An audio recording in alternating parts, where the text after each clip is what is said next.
Hello, everyone. I am Kliezl Eclipse from the Division of Natural Sciences and Mathematics at the University of the Philippines, Tacloban College. And today I will be discussing our paper, Model Decomposition of Robustness Diagram with Loop and Time Controls to Sequence Diagrams. So this paper deals with workflow models, which are used in the software engineering and other domains to help better understand different simple and complex systems. Workflow models may include one or at least one of the three workflow dimensions, namely the resource, the process, and the case. And we can highlight planar profiles, such as, for example, the work. It can specify the process in the case and activity. It can specify all of the three dimensions, and we also have the case management profile, which specifies the resource and the case dimension. So here are some examples of the workflow models, and in this discussion, we will be dealing with the robustness diagram with loop and time controls, or RDLT for short, and the sequence diagram as well. So as you can see on the right side, we have an RDLT, which is a graphical representation that has vertices and arcs. It is an extension of the robustness diagram, and it captures all three workflow dimensions. It makes it a powerful tool in representing complex systems. And also we can extract an activity profile from an RDLT. The one enclosed in a box is a special subgroup called the reset bound subsystem, or the RBS for short, and it demonstrates reset mechanisms in a system. Next, we have the sequence diagram, and it's basically a UML diagram that shows communication of participants via exchange of messages. And on the horizontal view, you will see the participants or the object dimension, whereas the vertical view shows the ordering of messages, also known as the time dimension. So the sequence diagram actually can capture two dimensions, namely the resource and the case. Therefore, we can extract case management profiles from the sequence diagrams. Now, the RDLT was only recently introduced, so it needed automation tools to help its analysis. This led to the partial mapping of RDLT to class diagrams, and also from RDLT to Petri nets. So there is no literature that has explored on how to map RDLT to a diagram that captures the case and the resource dimension. So to have more tools available, we introduced a mapping from RDLT to sequence diagrams. To do so, we have to first identify the RDLT and sequence diagram components. We then use them to provide the mapping and validate its correctness. And finally, we are able to analyze the proposed mapping. So we were able to identify the RDLT and sequence diagram components.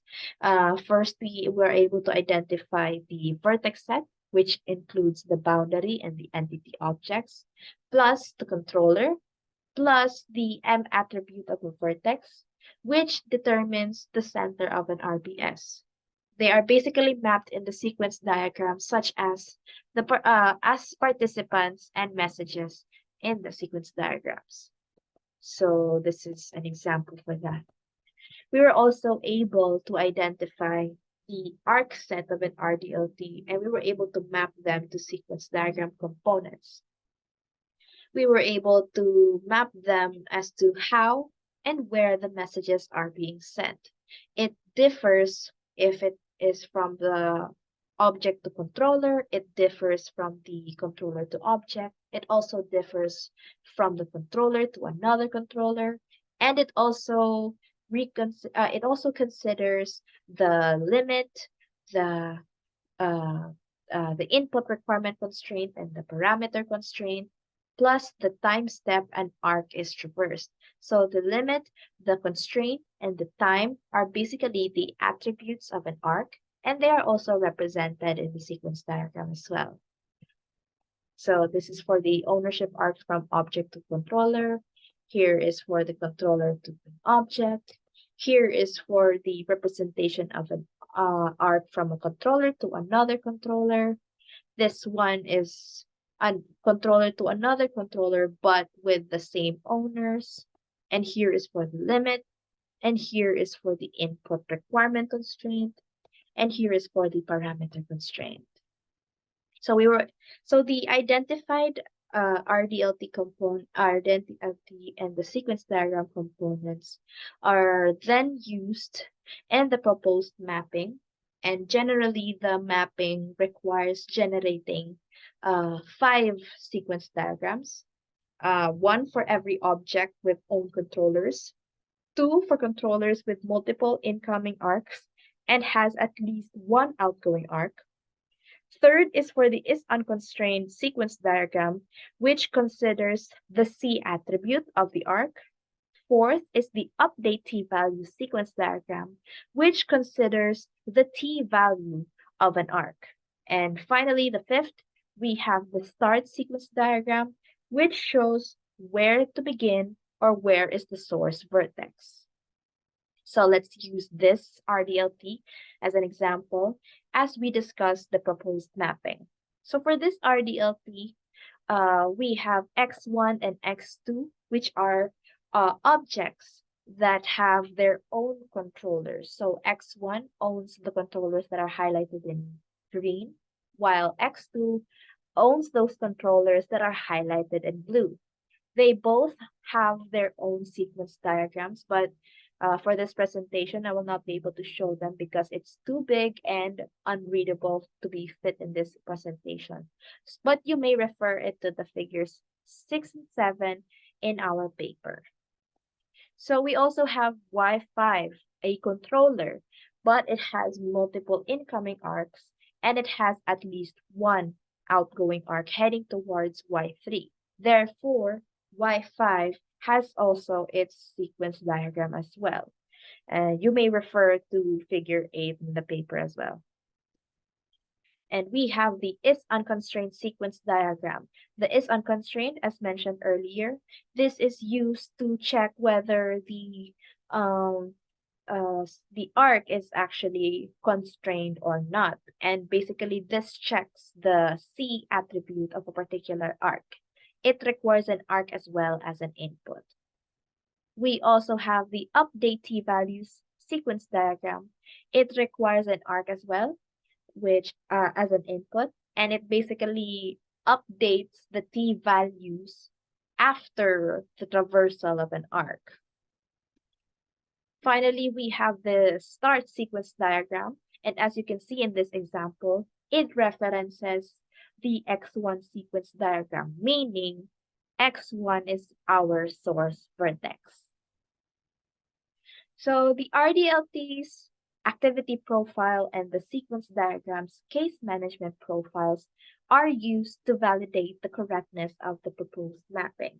So as you can see here, the t-values in the activity profile and the t-values in the case management profiles shows 100% consistency. So we have the arcs in the RDLT as this is reached, and this t-value, it has 1. Whereas the update t-values from the sequence diagram, it also has the t-value of 1 in the case management profile. So on and so forth, basically just a 100% consistency between the two profiles. And upon analyzing the proposed mapping, it has both the time and space complexity of big O of n squared, where n is the number of vertices in an RDLT. And since the mapping goes through all the vertices to check for all the objects and all the controllers and all the arcs that are included in the mapping, also, it creates sequence diagrams for every object that has controllers, for every controller that has multiple incoming arcs, And for is unconstrained and update t-values, this is always generated for every traversed arc. So since the maximum number of arcs in an RDLT is the square of the number of vertices, the worst case basically is of n squared. Therefore, the time complexity and also the space complexity is of big O of n squared. So in conclusion, we were able to identify the RDLT and sequence diagram components based on the vertex and the arc set, and we were able to generate sequence diagrams based on the proposed mapping, and we were able to generate sequence diagrams for objects with controllers, for controllers with multiple incoming arcs and has at least one outgoing arc. We also have for checking of the C attribute. We also have for checking of the T attribute, and to finally reference the source or the start of the sequence diagram. And we were able to analyze the proposed mapping, and it has the time and space complexity of big O of n squared.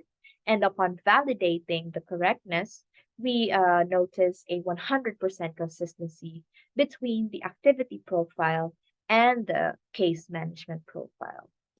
So for future work, we basically recommend using the validation using the metric on the requirements traceability computation, because for this metric, this will help determine the percentage of the captured components. We also recommend demonstrating the proposed mapping using a real-world application of RDLT, such as the RDLT representation of the chiller system. So that ends my presentation. Thank you and have a great day.